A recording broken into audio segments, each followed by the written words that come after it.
And to education matters, where the Ministry of Education now says it has achieved a 96% transition rate for grade 10 learners.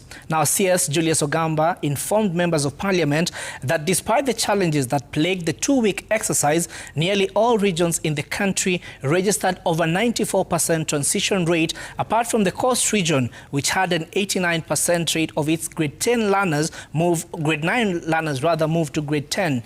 Now, at the same time, the CS says that there is a 48.3 billion shillings deficit in the financing of basic education in the country.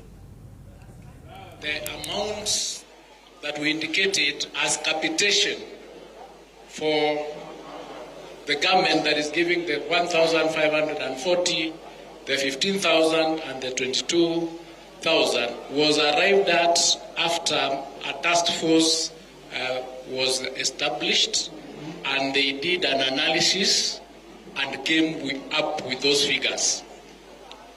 Having said that, Honorable Boy, the simple answer to your question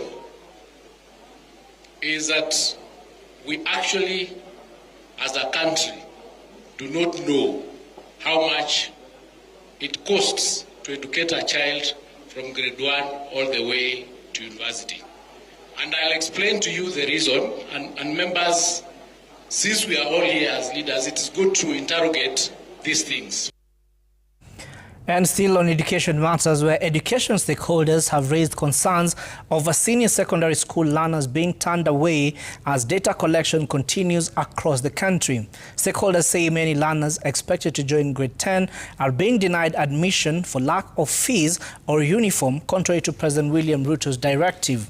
They report that 55% of students are yet to be admitted nationwide, with Nairobi, Kakamega and Busia County most affected. They are calling on the President and the Ministry of Education to order schools to admit students on fee installments, allow parents to buy uniforms from local producers. A lot has been happening from the directive that came from the President that transition all the kids are supposed to go. And glad you came and saw there's so many kids at home. Transition is not there. We saw all this. This is just a few of young boys and girls in Embakasi North. The transition is just there. The way we shall say, we have difference between policy and difference on the ground. So this is the situation on the ground. So watoto wako home. We started pushing for the 100% transition, and that is because we realized that a majority of the children around here have not gone to school. My first request to the President is, who is going to hold talks with the stakeholders? How will the community be embedded to ensure, because it's the community volunteers who are able to fetch the students out of their homes. So how are the stakeholders, even at the community level, going to be embedded to ensure that the 100% transition is taken to effect?